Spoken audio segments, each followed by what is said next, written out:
Hello everyone, welcome to sudden plan. নতুন একটি ব্লগে তোমাদের সকলকে জানাই স্বাগত। আমরা মন্দারমণি এসেছি, আর এইখানে এসে আমরা কোন হোটেলে আছি সেই সংক্রান্ত ভিডিও এটা। আর তোমাদেরকে জানাবো আমরা কোন হোটেলে আছি, এই হোটেলের সুবিধা অসুবিধা, ভাড়া কত, সকল তথ্য সহ একটি ভিডিও তোমাদের সামনে তুলে ধরবো। তাই ভিডিওটা পুরোটা দেখার অনুরোধ রইল। প্রথমেই আপনাদের হোটেলের রুমটা শেয়ার করছি, তারপর হোটেল সংক্রান্ত সকল কথা আপনাদের বলবো। এখন যে রুমটা দেখতে চলেছেন এটা 102 নাম্বার রুম। এই হোটেলের 102 নাম্বার রুমটা আমরা পেয়েছি, আর এই রুমটাই আপনাদের ঘুরে দেখাবো। বাইরের পজিশনটা আপনারা দেখলেন, এরপর আমরা রুমে প্রবেশ করছি। রুমে প্রবেশ করেই আমরা আলো জেনে নিয়েছি। তারপরে প্রথমেই ঢুকতে লক্ষ্য করলাম একটা আয়না দেওয়া রয়েছে, এবং আয়নাটা যথেষ্ট পরিষ্কারই ছিল আমাদের রুমে। তারপর একটা ওনাদের জলের বোতল দেওয়া হয়েছে। এই জিনিসগুলো যদিও আমাদের, তার উপর একটা টেবিল দেওয়া হয়েছে, একটা বসার সিট, আর পাশে ডাস্টবিন, ওই দিকে দুটি চেয়ার দেওয়া হয়েছে, আর একটা আলমারির ছোট্ট মতো শোকেস টাইপের আছে, তার উপর টিভি, আর শোকেসের ভিতরে একটা কম্বল রাখা হয়েছে। দুটি জানালা এবং পুরোটাই পর্দা দেওয়া রয়েছে, আর একটি বিছানা, একটি পাশ বালিশ, দুটি মাথার বালিশ, আর এইদিকে জামা কাপড় রাখবার র্যাক আছে। আর এই হলো দরজা, আর বাইরেটা এই রকম। আপনাদেরকে একটু সিলিংটা দেখাই, একটা পাখা আছে। এই রুমগুলির এক্সট্রা করে কোনো বারান্দা দেওয়া নেই। চলুন এবার বাথরুমটা দেখাই। বাথরুমে একটি মিরর রয়েছে, একটি বেসিন রয়েছে, আর এখানে গিজারের বন্দোবস্ত করা রয়েছে, এবং গিজারের সুইচ রুমেতেই আছে, তাই আপনি আপনার প্রয়োজন অনুযায়ী ব্যবহার করবেন। আর একটি কোমোড রয়েছে। বাথরুমটা বেশ বড়সড় আর পরিষ্কার পরিচ্ছন্ন বটে। আপনারা নিশ্চয়ই ভাবছেন রুমটা তো দেখিয়ে দিল, কিন্তু এটা কোন হোটেলের রুম বলবো। ভিডিওর মধ্যে সকল তথ্য আপনাদের সঙ্গে শেয়ার করব। রুম থেকে বেরোলেই এই রকম পরপর একই প্যাসেজের রুমই আছে। এবার আপনাদের সঙ্গে এই হোটেলটার নাম শেয়ার করব, আর হোটেলটা পুরোটা ঘুরে দেখাবো। এটি একটি বিচ রিসর্ট, পান্থতীর্থ বিচ রিসর্ট। আর বিচ রিসর্ট বলতে আমরা যেটা বুঝি, হোটেল থেকেই বিচে নামা যায়, অর্থাৎ হোটেল থেকেই সমুদ্র। পান্থতীর্থ বিচ রিসর্টের বুকিং ফোন নাম্বারটা আমি ডেসক্রিপশন বক্সে দিয়ে দেবো। এবার আপনাদের জানাবো এই বিচ রিসর্টটি কোথায় আছে। বিচে যাওয়ার রাস্তা 3 মাথা মোড় থেকে 700 মিটার গেলেই বাঁদিকে এই রিসর্টটি।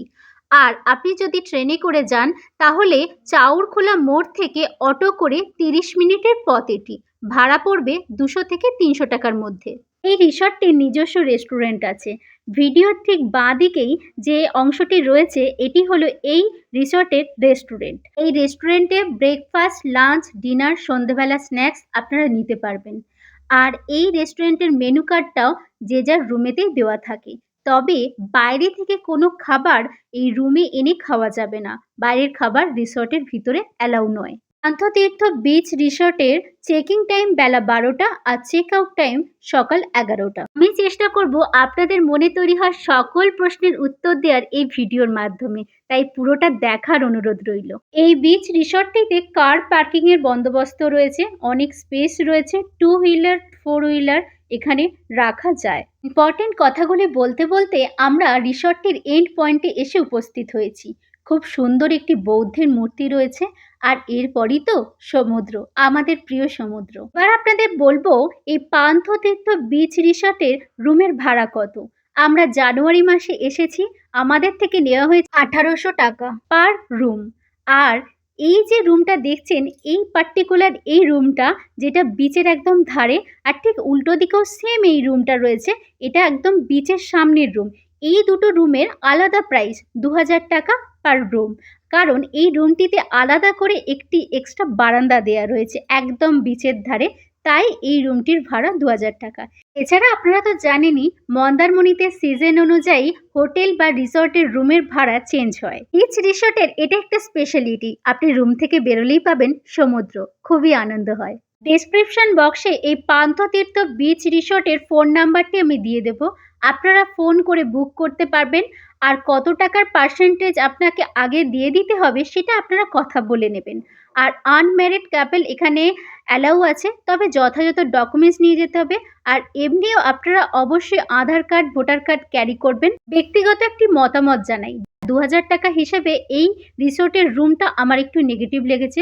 বাকি বিচ রিসোর্ট হিসেবে আমার ভালো লেগেছে, আর এখানে জলের বন্দোবস্তও রয়েছে।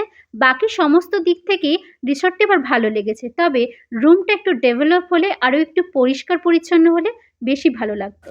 ভিডিওটি যদি ভালো লাগে অবশ্যই লাইক, কমেন্ট আর শেয়ার করতে ভুলবেন না। সাবস্ক্রাইবটা কিন্তু করে দেবেন।